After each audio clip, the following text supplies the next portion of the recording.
김어준의 뉴스 공장.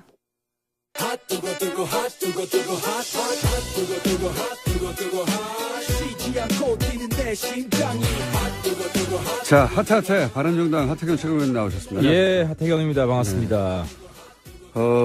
이게 이제 원내 정당의 무려 20석의 최고위원이신데 오늘 택시 타고 오셨어요. 예. 평소에 택시 타고 다닙니다. 차량도 이용하지 못하고 이 바른정당의 형편과 관련된 게 아닌가. 이거 일각에서 예. 뭐 하태경 인기가 올라가면 올라갈수록 당은 망가진다 이런 게 있어가지고 저는 제 인기가 좀 떨어지더라도 당이 좀 잘 돼야 되기 때문에 그게 이제 인기가 올라가서 당이 망가진 게 아니고 당이 망가져가지고 인기가 올라가고 있는 겁니다. 자, 당이 망가진 얘기 좀부터 해볼까요? 항상 질문지 오면은 딴 이야기만 해. 아니, 김무성 의원이 최소 9명, 최대 12명 정도, 탈당할 수 있다라고 직접 말을 해버렸어요. 예. 이제 사실, 김무성 대표는 본인 가오라 그러죠. 본인 가오를 좀 세우려면 10명 이상이 좀 돼야. 표준어는 아니고. 예. 10명 이상은 좀 돼야. 네, 모양이 나려면. 모양이 나잖아요. 예, 미세가 좀 떨치려면. 김무성 대표 희망사항인데, 예. 실제로 서채가 출당이 되면. 서청원 최경환. 예, 신박하게. 출당이 이루어지면 아마 우리 당 10명 이상 가능성이 있다고 저는 보고요. 그러니까 자유한국당의 친박의 대표적인 인물들이 만약에 원내 의총을 통해야 되지. 이거는. 의총을 통해야죠. 예. 국회의원 소속 국회의원들의 3분의 2가 찬성해야 되는 거죠. 예. 그래서 저희 소위 말한 자강파 입장에서 가장 지금 우려스러운 시나리오는 홍준표 대표가 서채를 출당을 시키고 본인이 사퇴하면서 합당 전당대회를 하자. 사퇴하면서. 나도 지도부 물러날 테니까 새로운 그런 명분이 쓰죠. 네, 그렇게 되면은 우리 자강파가 고립되는. 그리고 그 가능성 얼마나 보십니까? 저는 거의 없다고 봅니다. 이제 서채 출당 자체가 지금 가능성이 높아지는 방향으로 가는 게 아니라 가능성이 낮아지면서 오히려 홍이 불리해지는 그런 형국으로 가고 있다. 이런 형국으로 가고 있기 때문에 왜 그렇습니까? 이제 그게 소위 그 열쇠를 이용주 의원이 쥐고 있는 거죠. 이용주 의원이 말한 녹취록. 예, 번복을 요청했다.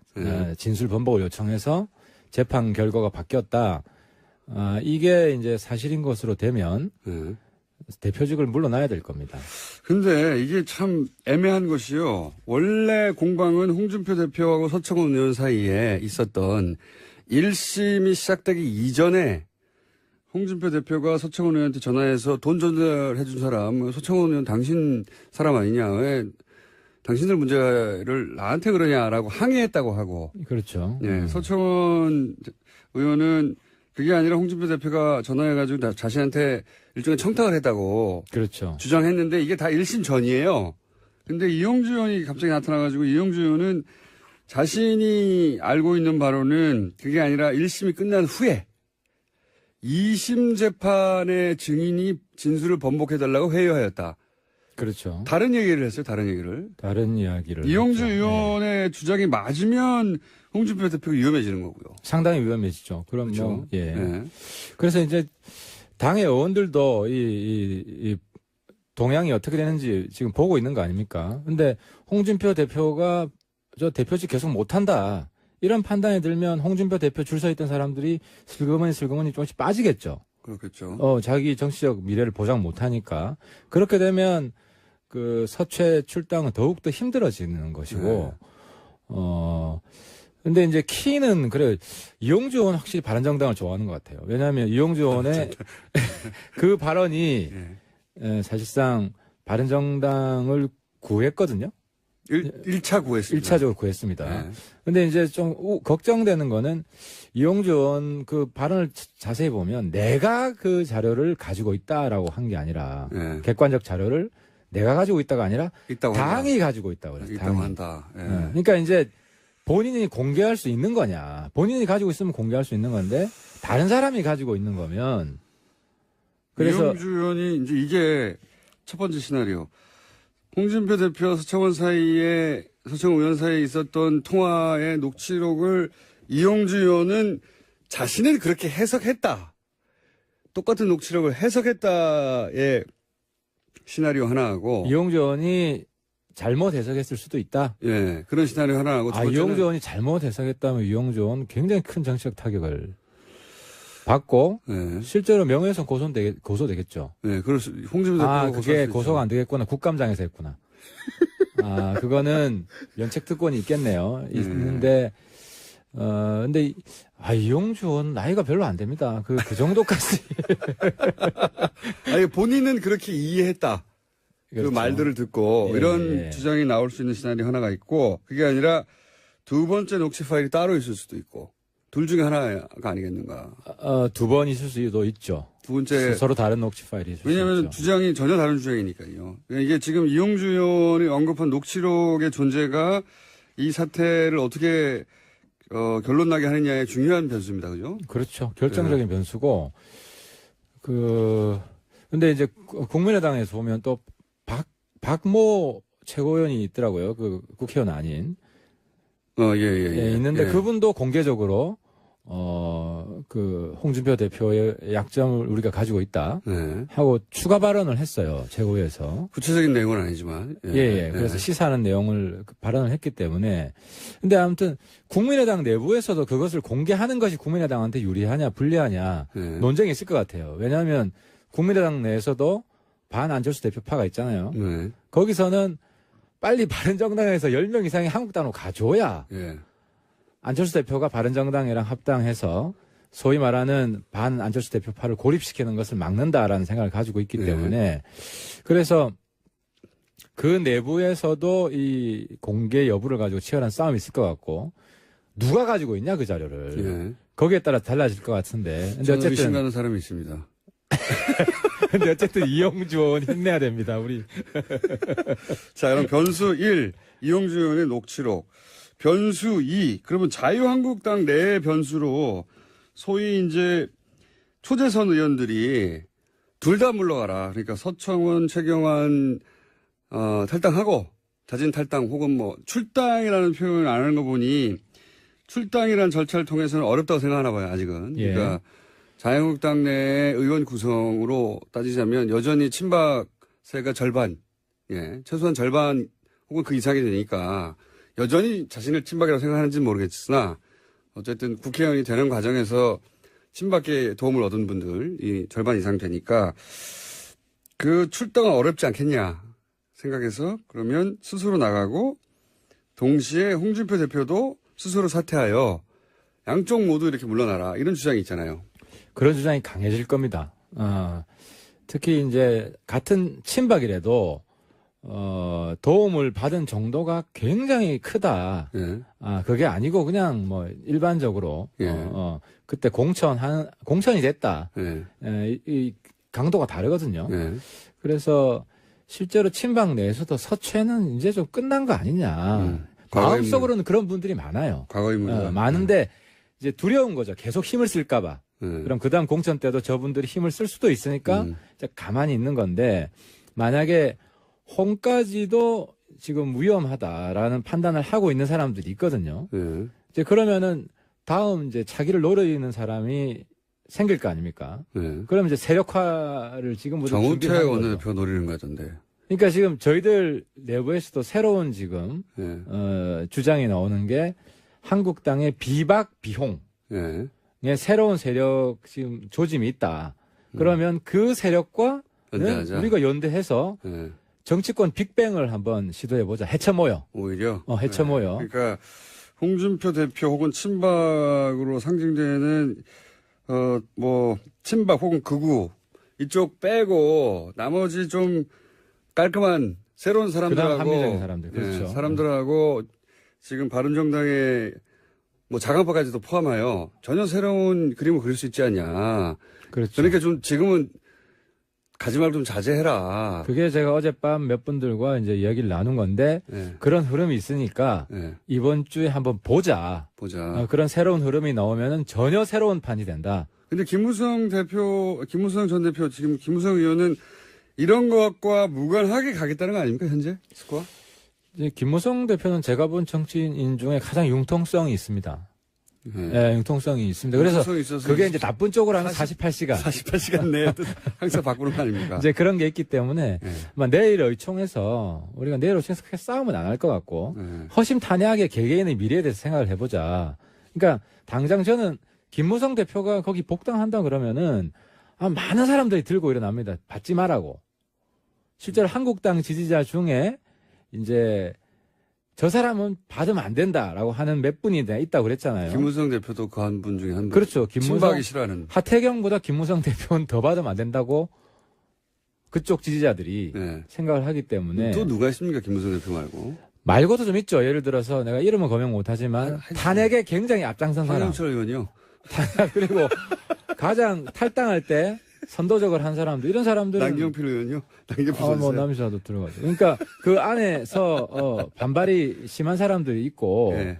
그러면은 좀 수모를 주려고 그럴 거예요. 그렇겠죠, 처음에는. 예, 뭐 예를 들어 윤리위원회 해부해야 된다. 일단 들어오되 연리위원회 먼저 해부하고. 네, 거기서 뭐 다 검사하고 조사하고 들어가라. 감사하고.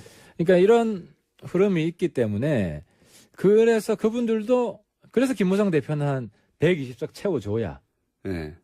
그래. 12명 나온다는 거. 14명이죠, 그러면. 지금 14명입니까? 예, 14명이 들어가야 이제 120석 채우니까. 그래야지 국회 선진화법에 의해서 사실은. 그렇습니다. 뭐든지 막을 수 있으니까. 그래서 거기도 당장 결행하기가 네. 상당히 모양도 빠지고 또 낙동강 오리알이 될 수 있고 중간에 붕 떠가지고 여기도 못 가고 저기도 못 가고. 근데 이제 바른정당 안에도 통합파, 저는 탈당파라고 하는 게 맞다고 봅니다. 탈당파와 예. 그리고 그 반대 자강파, 아니다 우리가 자강해야 된다. 이 파에서 또 분화해서 자강파도 통합파도, 그러니까 자강파의 중심 유승민 의원이었어요. 예. 그런데 유승민 의원도 너무 융통성이 없다.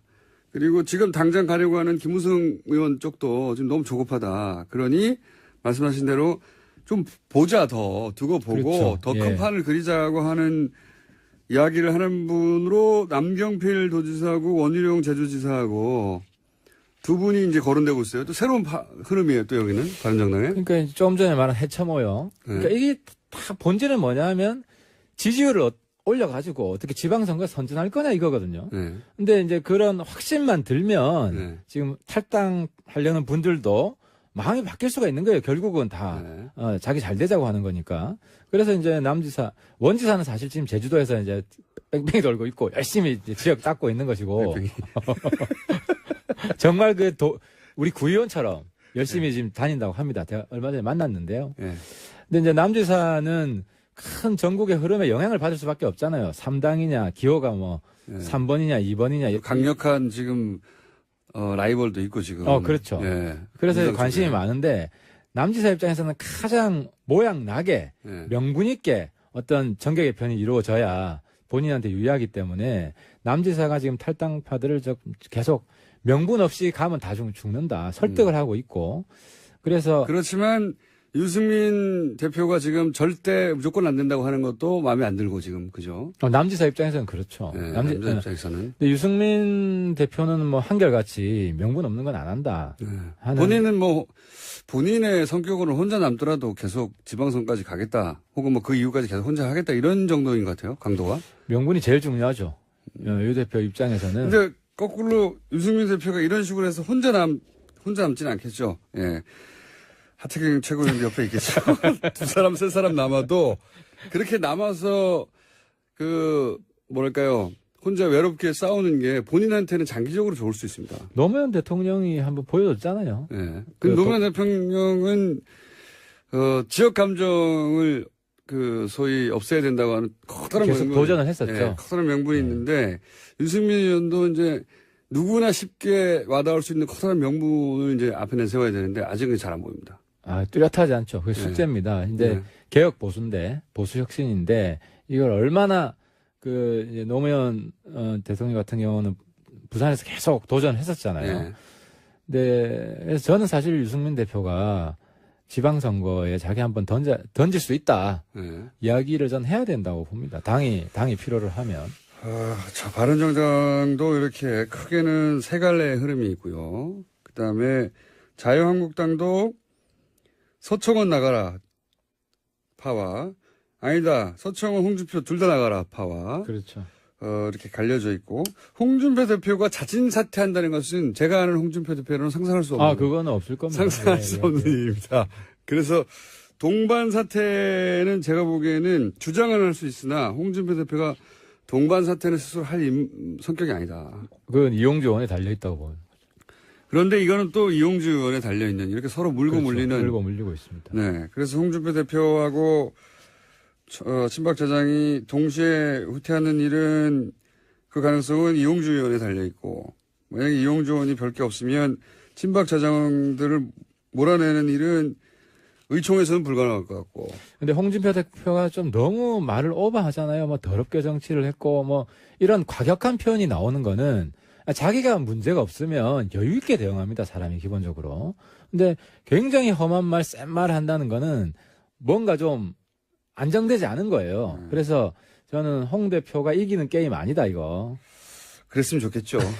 의원님 입장에서는 홍준표 대표는 안정됐을 때도 막말도 합니다. 막말이라면 표현을 과하게 할 때도 있습니다. 네. 이런 복잡한 방정식이 지금 고차 방정식이 동시에 물려서 돌아가고 있는 상황인 가운데 자유한국당은 이제 바른정당은 여전히 그러면 전당대회를 하는 거죠. 당대표를 뽑는. 전당대회 합니다. 탈당하든 말든. 전당대회 사수파. 네. 그래서 제가 해야 될 일이 뭐 그 안에서 몇 등 하는 것도 있지만 전당대회가 있어야 그게 전당대회는 예측 가능하거든요. 13일 끝납니다. 네. 그럼 당 지도부가 새롭게 이제 시작이 언제죠, 이게? 이게 이제 이번 주 금요일부터 TV 토론 시작합니다. 얼마 안 남았네요. 예. 금요일부터 전당대회를 해가지고 13일 날 끝이 나서 끝나죠. 새로운 대표가 선출되는데 지금으로서는 유승민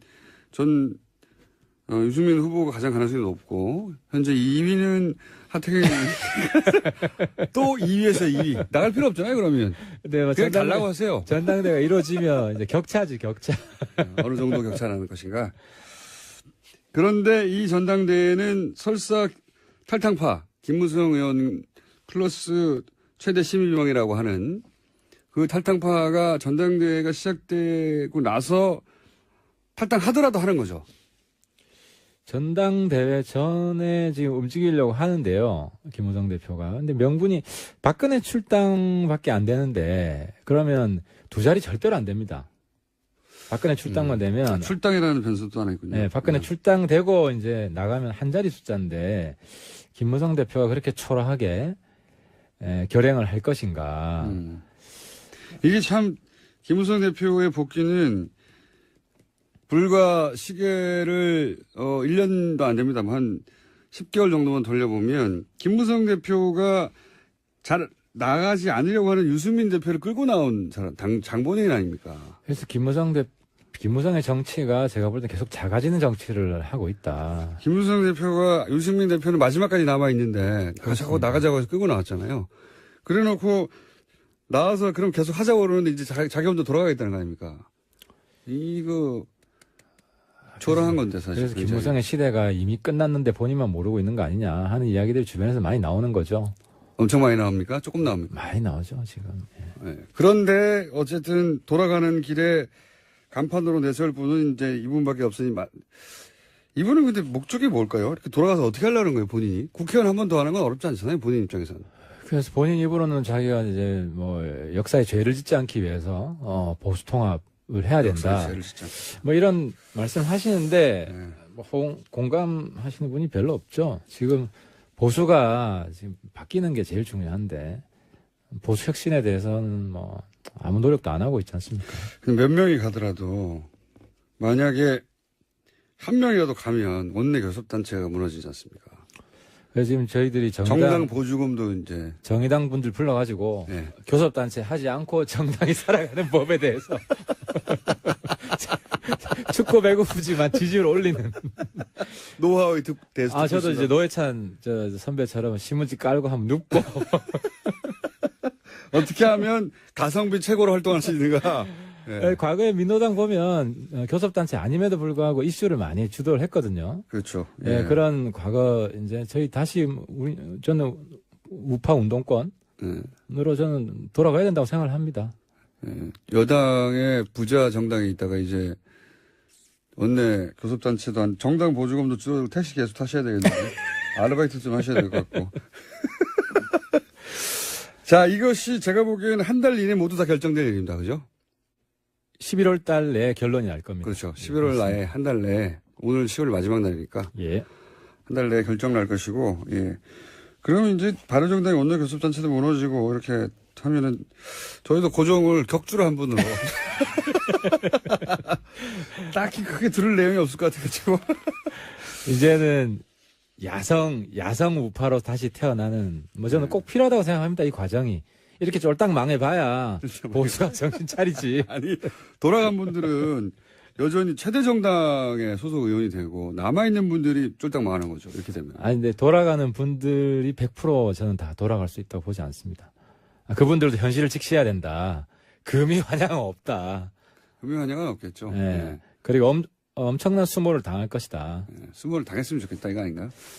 근데 그 지지자들 성향이 딱 보면 있잖아요, 몇 분. 예, 그분들.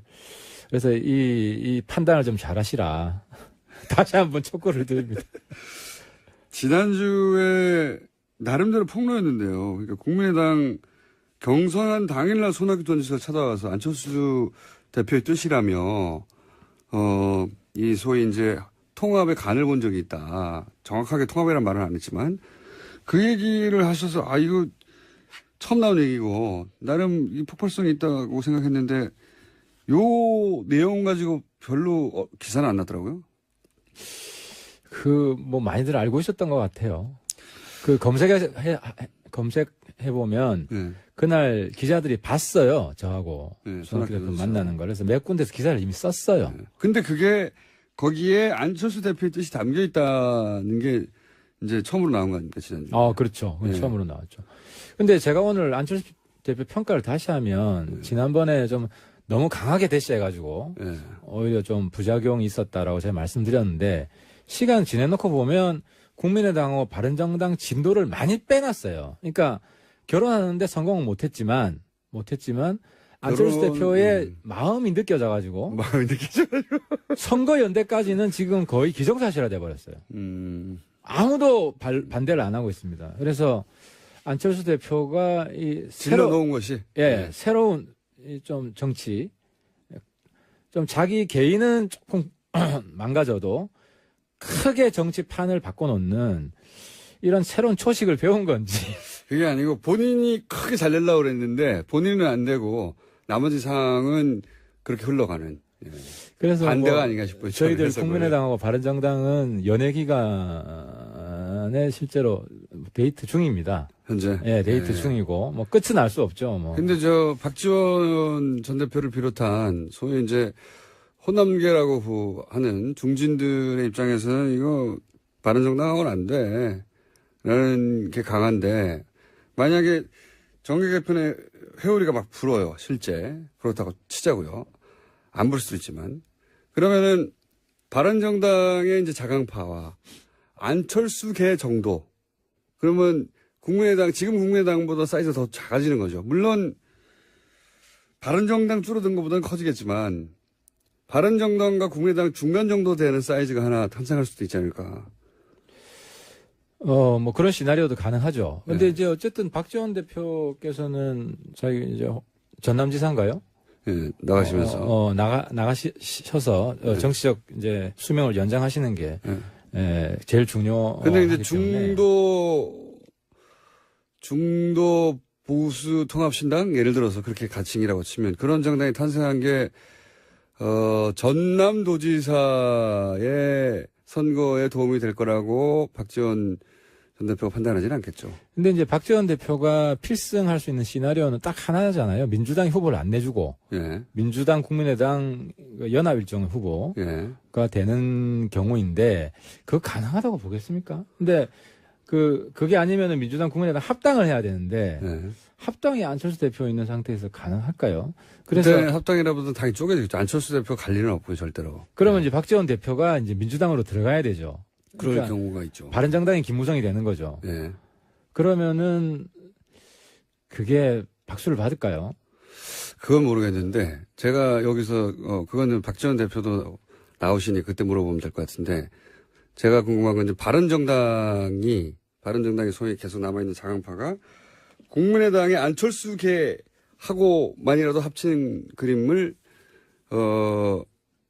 원한다. 정 안 되면 물론 더 크게 가야 좋지만 그러니까 안철수와 유승민 투톱의 정당 이것도 가능하다고 그림 속에 있으십니까? 근데 이제 아까 제가 말씀드린 대로 이게 작아지는 게 아니라 네. 저는 박지원 의원이나 김무성 의원이나 다시 회생할 수 있는 정치는 항상 변화무쌍하니까 다시 회생할 수 있는 방법은 이 두 분이 손을 잡고 김무성과 박지원이 예. 다시 손을 잡고 우리 국민의당과 바른정당이 통 합쳐서 영원한 대화 네. 국민 통합을 위해서 우리 다시 열심히 해보자. 60석짜리. 그리고 우리는 이번 국회로 끝이다. 예. 이번 국회로 끝이다. 두 분은 이제 나는 더 이상 정치를 하지 않을 것이다. 마지막이다. 그렇죠. 의원은 끝이다. 예. 이 정도 선언을 하고 정말 마음을 비우고 움직이면 두 분은 저는 다시 살아날 수 있다. 예. 그럴 일은 제로라고 봅니다. 일단 두 분이 그런 판단을 할 수 있고 그래서 우리 당 일각에서도 박지원 대표에 대한 배척 그름이 있는데 저는 박지원 같은 분이 시어머니 역할을 하면 당의 미래를 위해서 마이너스보다는 플러스가 많다. 네. 그런 경륜이 있는 분이 또 별로 없잖아요. 지금까지 이제 어떻게든 살아남으려고 하는 온갖 시나리오에 대한 이야기를 하태경 최고위원으로부터 살아남기에 모든 가능한 시나리오를 그리고 있는 하태경 최고위원의 이야기였고요. 다스는 누구 겁니까? 어제 그제 정도원 선배랑 네. TV에서 이야기를 했는데 정도원 선배 깔끔하게 정리를 하더만요. MB 건데. MB 건데. 네, 본인은 자기 거 아니라고 할 거다. 불이 아니라고 할 거다. 왜냐 법적으로는 자기 게 아니잖아요 지금.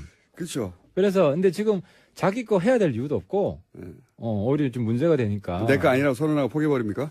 그러니까 그렇지 지금 현재가 자기 거 아니니까 이 상태를 쭉 유지하면은 뭐 다스 문제는 뭐 어쨌든 그 문제를 가지고 MB를 큰 집에 넣기는 어렵지 않냐. 다른 거를 찾아야 되는 거지. 신선한 해석이 나왔습니다. MB가 맞는데 법적으로는 아니니까 그냥 이 상태로 쭉 가려고 할 것이고 그러면 집어넣기 어렵다. 라고 정두원 의원이 얘기했다는 거죠. 네. 정두원 의원이 그런 가능성이 있다고 했고 제가 볼 때도 MB가 굳이 이거 내 거야라고 지금 해서 찾으려고 할 이유가 없잖아요. 자기 거 아니라고 하겠죠 당연히.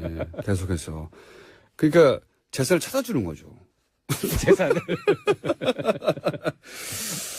자, 웃고 있으나 마음이 허전한 바른정당의 하태경 최고위원이었습니다. 감사합니다. 예, 감사합니다.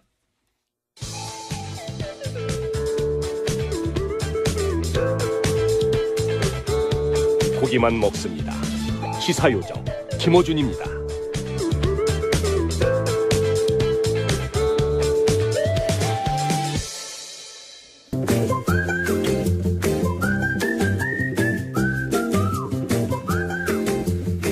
칼플라니 사회경제연구소 회원이 늘었다 줄었다 하는 줄진 않습니다. 회원 가입이 늘었다 줄었다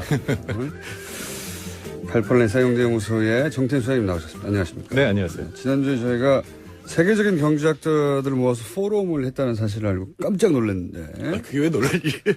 그러니까 말만 사회경제연구소가 아니라 제법 사회경제연구소다. 그리고 또 전국 북콘서트, 활동을 너무 심하게, 몹시 활동적으로 하고 계신 거 아닙니까? 갑자기. 네, 자영업자가 살려면 별짓을 다 하는데, 네. 이번에 여름에 책을 2권 번역을 해서, 네. 그거를 이제 북콘서트 할 예정입니다. 칼 플라니의 딸 이름이 뭐라고요? 캐리 플라니 레빗. 네. 캐리 플라니도 아버지만큼 유명합니까? 아버지만큼은 아니지만 네. 발전 경제학자로서 굉장히 유명한, 특히 이제 아메리카 쪽에서 굉장히 유명한 학자인데 유명하군요. 거대한 전환에서 거대한 금융화로라는 책을 썼고 제가 내용이 뭡니까 그게? 그러니까 칼 플라니의 핵심 사상은 자유방임 자본주의라고 하는 건 정부가 만든 거다라는 거거든요. 그러니까 시장이라는 게 자연스러운 게 아니라는 거고 그게 19세기 말 20세기 초에 그런 짓을 했기 때문에 나치즘도 나오고 위기를 맞았다는데 그 똑같은 일을 지금 21세기에도 일어나고 있다. 이른바 신자유주의가 또 시장 만능인데 그게 자연스러운 일이 아니라 정부가 그렇게 만든 거다라는 거죠. 자유화하고 뭐 사유화하고 이런 것들이 전부 정부가 이게 만든 거라는 거고 그게 이제 다시 현재 위기를 낳고 있다. 고전적인 자유주의라는 게 시장이 알아서 한다는 건데 시장이 알아서 하는 게 아니라 그것조차 사실은 정부가 만들어낸 네, 국가가 다 만들어낸 것이고 네. 그래서 자유주의가 아니다 그게 신자유주의도 마찬가지고 네. 그래서 그 대안이 뭡니까 이 양반의 주장은 이 대안에 관한 게 또 한 권의 책이에요. 그래요? 예. 그러니까 자본주의를 다시 생각한다라고 하는 거는 지금 가장 핫하게 뜨고 있는 마주카토라고 하는 네오심페타리언인데 기술 경제학하는 분이 편집을 했는데 이분들이 11분인데 전부 폴라니를 인용해요. 그러면서 폴라니가 그러니까 경제학의 역사에서는 굉장히 중요한 역할을 한 인물이군요, 말하자면. 예, 케인즈, 슌페터, 하이에크, 폴라니 이게 이 네 분이 동시에 태어났거든요. 거의 동시대에 책을 썼고. 근데 이제 폴라니가 상대적으로 이제 경제 정책 면에서는 뒤져 있었는데 왜냐면 구체적인 정책을 안 했기 때문에. 근데 이제 그 11분의 유명한 경제학자들이 그러면 지금 이 상태에서 우리는 어떤 정책을 써야 되느냐라는 거를 이제 모아놓은 게 자본주의를 다시 생각한다라는 책인데 뭐 스티글리츠라고 하는 노벨 경제학상 받은 분도 들어있고. 폴라니가 재평가되고 있는 거군요, 말하자면. 네, 그렇다고 볼 수가 있고요. 근데 정태인 수장님은 일찍부터 평가하고 있었고. 특별히 제가 이 책을 자본주의를 다시 생각한다를 번역한 거는 사실 소득주도 성장론은 제가 2012년에 책을 썼어요. 예. 예.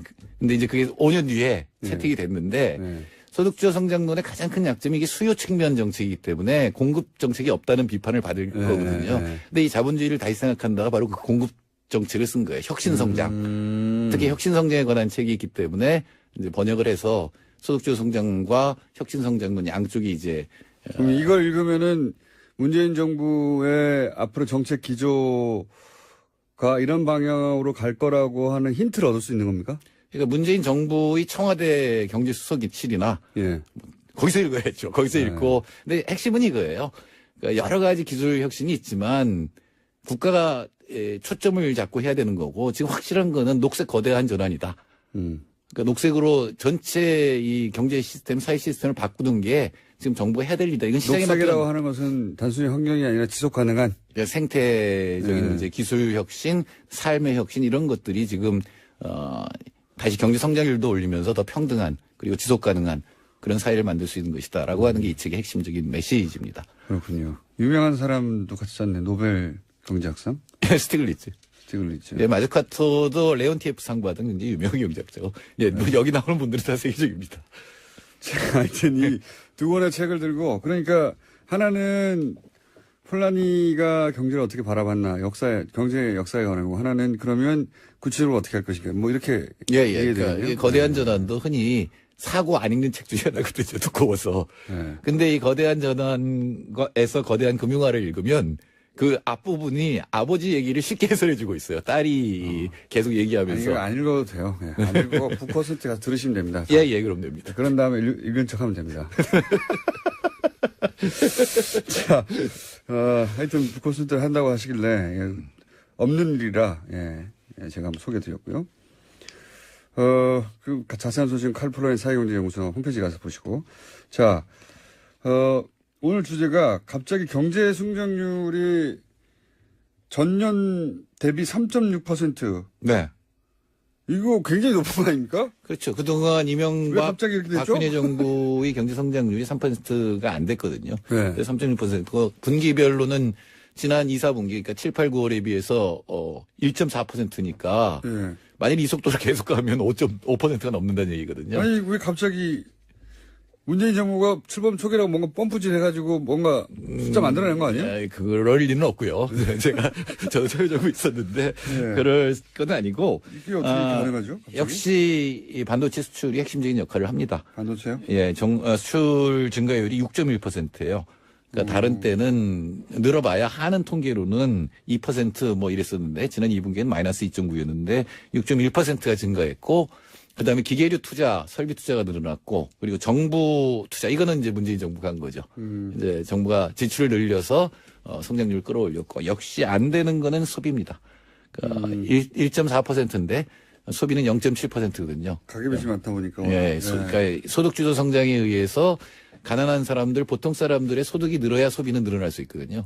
지금 그러니까 문재인 정부 들어서서 경제 성장률이 이명박 박근혜 시절에 평균치를 넘어가고 있는 겁니다, 갑자기. 네, 넘어갔고 지금 웬만해서는 4분기에 어떤 성장률이 나와도 3%는 넘을 것 같아요. 이거 운이 좋은 거죠, 이건. 사실 지금 성장률을 예. 문재인 정부의 정책 때문에 그렇다고 얘기하는 그렇거든요. 그건 그렇죠. 예. 네, 세계 경제가 좋아지면서 특히 반도체에 대한 수요가 확 늘어났어요. 원래 잘 되는 집은 이렇게 운이 네. 따라주는 겁니다. 대통령 정도 되면 운이 따르지 않으면 예. 그 운이 좋기 때문에 본인 이 정부가 어떻게 하느냐에 따라서 정말로 우리 이 나라 경제와 사회가 좋아질 수 있다는 거죠.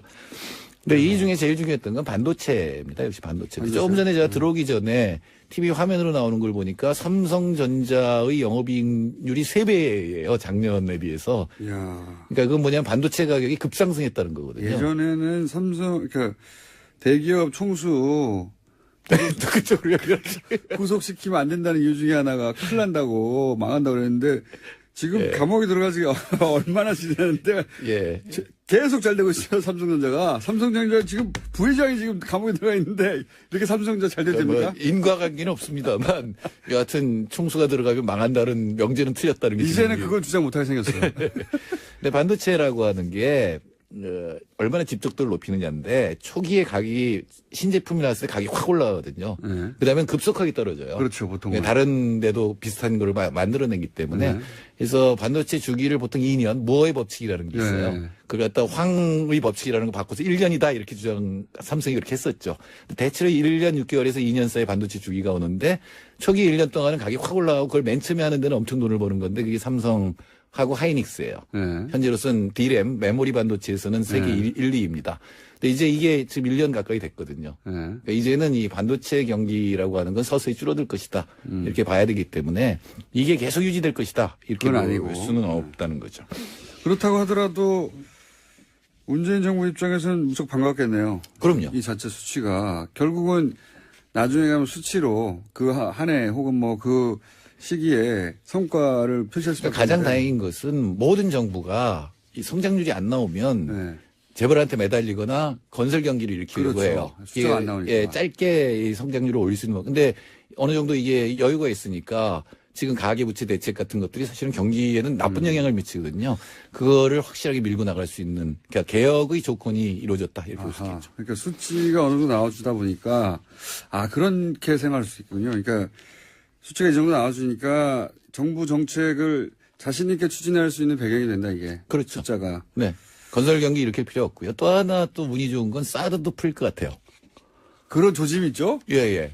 그러니까 이게 갑자기? 사드가 앞으로 우리 예. 경제 경제 성장의 발목을 잡을 거였는데, 예, 시진핑 정부가 좀 있으면 이제 나오겠지만, 이렇게 한국을 몰아붙여서, 이 전체 동아시아 구도에 좋을 게 없다 쪽으로 잡은 것 같다는 느낌이 지금 외신 쪽에서도 나오고 있습니다. 시진핑 주석은 아니죠. 시진핑이 자신의 정치적 입지를 굳히면서 예, 네. 풀릴 것 같다. 오늘 여기까지 하겠습니다. 정태수 의원님이었습니다. 네, 감사합니다. 안녕. 그러니까 당장 저는 김무성 대표가 거기 복당한다 그러면은 많은 사람들이 들고 일어납니다. 받지 말라고. 실제로 한국당 지지자 중에 이제 저 사람은 받으면 안 된다라고 하는 몇 분이 있다고 그랬잖아요. 김무성 대표도 그 한 분 중에 한 분. 그렇죠. 김무성 친박이 싫어하는. 하태경보다 김무성 대표는 더 받으면 안 된다고 그쪽 지지자들이 네. 생각을 하기 때문에 또 누가 있습니까? 김무성 대표 말고. 말고도 좀 있죠. 예를 들어서 내가 이름은 거명 못하지만 탄핵에 굉장히 앞장선 사람. 황영철 의원이요. 그리고 가장 탈당할 때 선도적을 한 사람들 이런 사람들은 남경필 의원요? 남경필 선수. 뭐 남이사도 들어가죠. 그러니까 그 안에서 반발이 심한 사람들이 있고 예. 그러면은 좀 수모를 주려고 그럴 거예요. 그렇겠죠, 처음에는. 예, 뭐 예를 들어 윤리위원회 회부해야 된다. 일단 들어오되 연리위원회 먼저 해부하고. 예, 거기서 뭐 다 검사하고 조사하고 들어가라. 감사하고. 그러니까 이런 흐름이 있기 때문에 그래서 그분들도 그래서 김무성 대표는 한 120석 채워줘야. 예. 그래 그래 12명 나온다는 거예요. 14명이죠, 그러면. 지금 14명입니까? 예, 14명이 들어가야 이제 120석 채우니까. 그래야지 국회 선진화법에 의해서 사실은. 그렇습니다. 뭐든지 막을 수 있으니까. 그래서 거기도 당장 결행하기가 예. 상당히 모양도 빠지고 또 낙동강 오래알이 될 수 있고 중간에 붕 떠가지고 여기도 못 가고 저기도 못 가고. 근데 이제 바른정당 안에도 통합파, 저는 탈당파라고 하는 게 맞다고 봅니다. 탈당파와 예.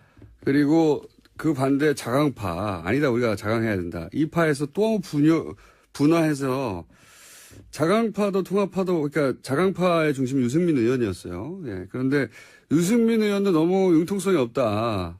그리고 지금 당장 가려고 하는 김무성 의원 쪽도 지금 너무 조급하다. 그러니 말씀하신 대로 좀 보자 더 두고 보고 그렇죠. 더 큰 예. 판을 그리자고 하는 이야기를 하는 분으로 남경필 도지사하고 원희룡 제주지사하고 두 분이 이제 거론되고 있어요. 또 새로운 흐름이에요. 또 여기는 바른정당에. 그러니까 이제 좀 전에 말한 해처모요. 그러니까 이게 다 본질은 뭐냐면 지지율을 올려가지고 어떻게 지방선거 선전할 거냐 이거거든요. 네. 근데 이제 그런 확신만 들면 네. 지금 탈당하려는 분들도 마음이 바뀔 수가 있는 거예요. 결국은 다 네. 자기 잘 되자고 하는 거니까.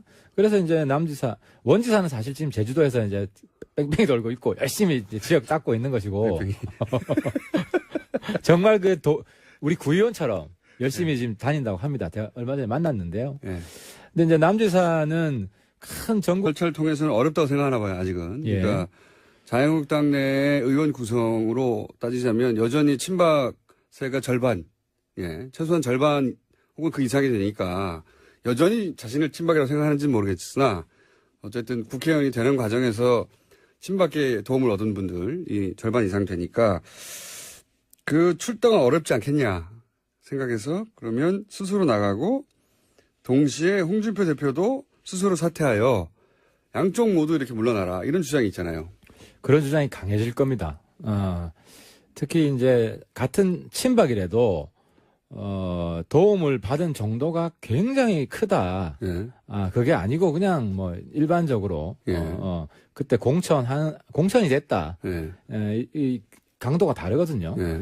그래서 실제로 친박 내에서도 서체는 이제 좀 끝난 거 아니냐. 마음속으로는 그런 분들이 많아요. 과거 인물. 많은데 이제 두려운 거죠. 계속 힘을 쓸까봐. 그럼 그다음 공천 때도 저분들이 힘을 쓸 수도 있으니까 이제 가만히 있는 건데 만약에 홍까지도 지금 위험하다라는 판단을 하고 있는 사람들이 있거든요. 예. 이제 그러면은 다음 이제 차기를 노리는 사람이 생길 거 아닙니까? 예. 그럼 이제 세력화를 지금부터 정우택 준비하는 거죠. 원내대표 노리는 거 같던데. 그러니까 지금 저희들 내부에서도 새로운 지금 예. 주장이 나오는 게 한국당의 비박 비홍의 예. 새로운 세력 지금 조짐이 있다. 그러면 그 세력과 연대하자. 우리가 연대해서 예. 정치권 빅뱅을 한번 시도해보자. 해쳐모여. 오히려. 해쳐모여. 그러니까 홍준표 대표 혹은 친박으로 상징되는 뭐 친박 혹은 극우 이쪽 빼고 나머지 좀 깔끔한 새로운 사람들하고 그다음 합리적인 사람들. 그렇죠. 예, 사람들하고 지금 바른정당의 뭐 자강파까지도 포함하여 전혀 새로운 그림을 그릴 수 있지 않냐. 그렇죠. 그러니까 좀 지금은 가지 말고 좀 자제해라. 그게 제가 어젯밤 몇 분들과 이제 이야기를 나눈 건데 예. 그런 흐름이 있으니까 예. 이번 주에 한번 보자. 그런 새로운 흐름이 나오면은 전혀 새로운 판이 된다. 근데 김무성 전 대표, 지금 김무성 의원은 이런 것과 무관하게 가겠다는 거 아닙니까, 현재? 스코어? 이제 김무성 대표는 제가 본 정치인 중에 가장 융통성이 있습니다. 예, 융통성이 있습니다. 그래서 그게 이제 나쁜 쪽으로 하면 48시간. 48시간 내에 항상 바꾸는 거 아닙니까? 이제 그런 게 있기 때문에 아마 내일 의총에서 우리가 내일 의총에서 크게 싸움은 안 할 것 같고 허심탄회하게 개개인의 미래에 대해서 생각을 해보자. 하나, 둘, 셋, 넷, 다섯, 여섯, 일곱,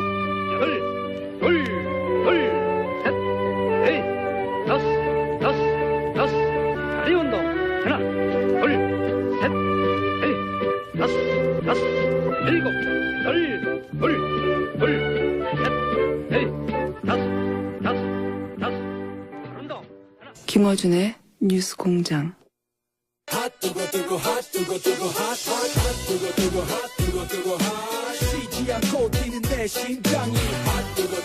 자, 하트하트 바른정당 하태경 최고위원 나오셨습니다. 예, 하태경입니다. 반갑습니다. 이게 이제 원내 정당의 무려 20석의 최고위원이신데 오늘 택시 타고 오셨어요. 예. 평소에 택시 타고 다닙니다. 차량도 이용하지 못하고 이 바른정당의 형편과 관련된 게 아닌가. 아, 이거 일각에서 예. 뭐 하태경 인기가 올라가면 올라갈수록 당은 망가진다 이런 게 있어가지고 저는 제 인기가 좀 떨어지더라도 당이 좀 잘 돼야 되기 때문에 그게 이제 인기가 올라가서 당이 망가진 게 아니고요. 당이 망가져가지고 인기가 올라가고 있는 겁니다. 자, 당이 망가진 얘기부터 해볼까요? 항상 질문지 오면은 딴 이야기만 해. 아니, 김무성 의원이 최소 9명, 최대 12명 정도, 탈당할 수 있다라고 직접 말을 해버렸어요. 예. 이제 사실 김무성 대표는 본인 가오라 그러죠. 본인 가오를 좀 세우려면 10명 이상이 좀 돼야. 표준어는 아니고. 예. 10명 이상은 좀 돼야. 네, 모양이 나려면. 모양이 나잖아요. 미세가 좀 떨치려면. 김무성 대표 희망 사항인데, 예. 실제로 서채가 출당이 되면. 서청원 최경환. 예. 친박에. 출당이 이루어지면 아마 우리 당 10명 이상 가능성이 있다고 저는 보고요. 그러니까 자유한국당의 친박의 대표적인 인물들이 만약에 원내 의총을 통해야 되지, 이거는. 의총을 통해야죠. 예, 예. 국회의원, 소속 국회의원들의 3분의 2가 찬성해야 되는 거죠. 예. 그래서 저희 소위 말한 자강파 입장에서 가장 지금 우려스러운 시나리오는, 예. 홍준표 대표가 서체를 출당을 시키고, 예. 좀 공개할 수 있는 건데, 다른 사람이 가지고 있는 거면, 그래서. 이용주 의원이 이제 이게 첫 번째 시나리오. 홍준표 대표와 서청원 의원 사이에 있었던 통화의 녹취록을 이용주 의원은 자신은 그렇게 해석했다. 똑같은 녹취록을 해석했다의 시나리오 하나하고. 이용주 의원이 잘못 해석했을 수도 있다. 예, 그런 시나리오 하나하고. 이용주 의원이 잘못 해석했다면 이용주 의원은 굉장히 큰 정치적 타격을 받고, 예. 실제로 명예훼손 고소되겠죠. 네, 홍준표 대표가 그게 고소가 안 되겠구나. 국감장에서 했구나. 그거는 면책 특권이 있겠네요. 있는데, 근데, 이용주 의원 나이가 별로 안 됩니다. 그 정도까지. 아니, 본인은 그렇게 이해했다. 그렇죠. 그 말들을 듣고, 예, 이런 예. 주장이 나올 수 있는 시나리오 하나가 있고, 그게 아니라 두 번째 녹취 파일이 따로 있을 수도 있고, 둘 중에 하나가 아니겠는가. 두 번 있을 수도 있죠. 두 번째. 서로 다른 녹취 파일이 있을 수 왜냐하면 있죠. 주장이 전혀 다른 주장이니까요. 그러니까 이게 지금 이용주 의원이 언급한 녹취록의 존재가 이 사태를 어떻게 결론 나게 하느냐의 중요한 변수입니다. 그죠? 그렇죠. 결정적인 변수고, 근데 이제 국민의당에서 보면 또 박모 최고위원이 있더라고요. 그 국회의원 아닌. 예. 있는데 예. 그분도 공개적으로 홍준표 대표의 약점을 우리가 가지고 있다 네. 하고 추가 발언을 했어요. 최고위에서. 구체적인 내용은 아니지만. 예. 그래서 시사하는 내용을 발언을 했기 때문에. 근데 아무튼 국민의당 내부에서도 그것을 공개하는 것이 국민의당한테 유리하냐 불리하냐 논쟁이 있을 것 같아요. 왜냐하면 국민의당 내에서도 반 안철수 대표파가 있잖아요. 네. 거기서는 빨리 바른정당에서 10명 이상이 한국당으로 가줘야 안철수 대표가 바른정당이랑 합당해서 소위 말하는 반 안철수 대표파를 고립시키는 것을 막는다라는 생각을 가지고 있기 때문에 그래서 그 내부에서도 이 공개 여부를 가지고 치열한 싸움이 있을 것 같고 누가 가지고 있냐 그 자료를 거기에 따라 달라질 것 같은데 근데 어쨌든 의심 가는 사람이 있습니다. 근데 어쨌든 이용주 의원 힘내야 됩니다. 우리. 자, 그럼 변수 1 이용주 의원의 녹취록.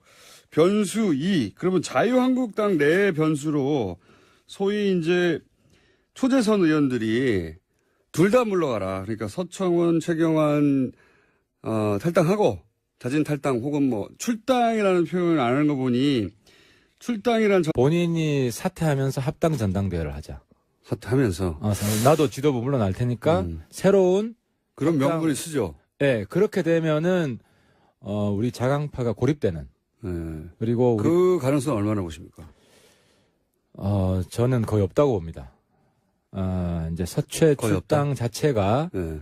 지금 가능성이 높아지는 방향으로 가는 게 아니라 네. 가능성이 낮아지면서 오히려 홍이 불리해지는 그런 형국으로 가고 있다. 이런 형국을 가고 있기 때문에 왜 그렇습니까? 이제 그게 소위 그 열쇠를 이용주 의원이 쥐고 있는 거죠. 지금. 이영주 의원이 네. 말한 녹취록.